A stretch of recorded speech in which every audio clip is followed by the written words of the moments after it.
Hey guys, this is Gray Mouse 1. I just wanted to do a video about the Final Fantasy VII Remake.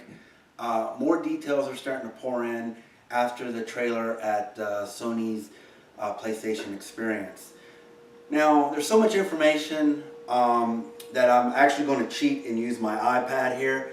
And if you don't like that, I don't care. So, recently the director and the producer of the Final Fantasy VII Remake have released more details on why the game will be in multiple parts. With multiple parts, they felt that if they were trying to fit everything into one installment, we would have to cut various parts and create a condensed version of the Final Fantasy VII. But there would be no point in doing that. For instance, players will be able to explore many different areas of Midgar in the game that they couldn't access in the original. If we're remaking this world, we want to add in areas like this and depict them in real detail. If you haven't watched the trailer for the new gameplay of the Final Fantasy VII Remake, I highly recommend you do that. It's outstanding. They go on to say, of course, there may be parts that are cut from the original for the various regions, but with all the new depiction that we're adding to the game and the level of detail that we're incorporating, the overall amount of content is going to increase. I'm sure everyone is anxious about the schedule, and we want everyone to get to play the game as soon as possible. Drawing the line on that front is another reason why we're taking this approach. In addition to delving into these episodes more deeply, we're preparing a number of mechanisms and such. To those who played the original version will know the important parts and understand the story from the beginning to the end. Also for these people, I hope that they can be surprised once again. I don't want to make a remake to end as something nostalgic. I wanted to get the fans of the original version excited. We'll be making adjustments to the story with this feeling in mind. Now, going on about the releasing this game in episodic parts. I'm for it, and I'm kind of against it as well. The reason why I'm for it, I've played The Walking Dead, which is great. It's a Telltale game. And the episodic episodes are really great. It really gets you involved and wanting you to want more. So on that side of the Final Fantasy VII Remake, I can understand. But on the other side of the coin is that I'm going to have to, as a gamer, I'm going to have to pay for each episode. So I'm not too keen on that. I just might as well just pay one set price and be done with it, with one installment. I can understand why people will get upset about this. I am a little upset about it. It makes it feel like Square Enix is milking this franchise, you know, but it can have its advantages as well, just like the producer said. So moving on, I like to talk about the party. There will be 3 member parties in Final Fantasy VII Remake and free switching between them. And while the ATB gauge will be present, it won't be that type that fills up while you wait to attack, but instead its own system that lends to the action to this game. Now, I'm interested in that. It's kind of, so I guess it's going to be like a turn-based / action RPG-ish type of game. I'm not sure how this is going to fit in together, but I'm really looking forward to seeing the new mechanics that that Final Fantasy VII have to offer. Going on, according to regarding the battle speed and tempo for the sake of the stress-free battle, we wanted to do something on the level of Dissidia Final Fantasy.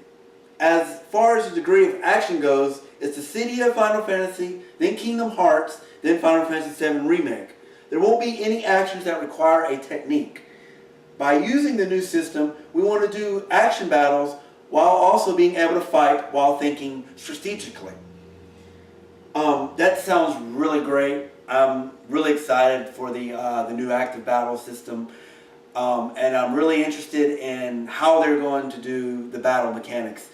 In the trailer, We did see what appears to be Barrett's limit break, and also what appears to be Cloud's limit break.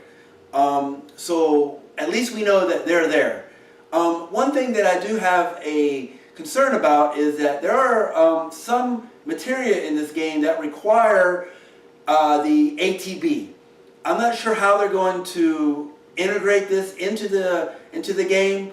So I'm kind of wondering what they're going to do about the magic, the materia. I really hope that's there, because it just wouldn't feel like Final Fantasy VII without materia. It just wouldn't. Really looking forward to seeing some of the summons and how that's done. Are the summons going to be materia based as well? And then, because you really need the summons, and I hope that the ancient weapons are going to be there as well. The ruby weapon and the emerald weapon. Moving on, it appears that those of you that are worried about the cross-dressing scene to be removed from the game, they confirmed that the scenario which Cloud cross-dresses for Don Corneo will remain, but has yet been redesigned. So that's good news. They're not censoring this game, which that is fantastic. I'm very, very happy to hear that. That would really take away from the game. What I'm concerned about is, though, they said later in the article that they are removing some parts that might be removed. I just hope it's not the part, spoilers, and I don't know really if anybody who has not played Final Fantasy VII for the original PlayStation, everybody should already know this, but I really think that if they remove the part where Sephiroth impales Aerith with his sword, that's like the turning event of gaming, not just this game. It was very impactful. You actually felt for that character when that happened, and it was just a shock factor. And for them to remove that, man, I just can only imagine the fans would tear into this. So I'm hoping that it's there. I really think that it's there, and we'll see. So that's pretty much it that I wanted to cover. Yeah, that's pretty much it, what I wanted to cover. Thank you for watching my video. I am very interested in your comments. Please put them down below. Do you agree with it being episodic, or do you disagree with that? What's your feel about the cross-dressing scene being kept in the game? What's your overall feeling of Final Fantasy VII Remake? I am always been a fan of this, and like I said, I've been waiting a long time for a Final Fantasy VII Remake, and this is pretty much the game that will make me buy a PlayStation 4, other than, Shenmue 3 coming out, and then the King of Fighters 14, and Street Fighter 5 coming out. Looks like PlayStation has gained a customer. I've been waiting for PlayStation to prove that they can do AAA games, and they have done nothing but that. I'm very excited, so I will probably end up getting a PlayStation 4 soon, because I got to get on these new games that's coming out. I definitely want to try Bloodborne. I've heard nothing but good things about it.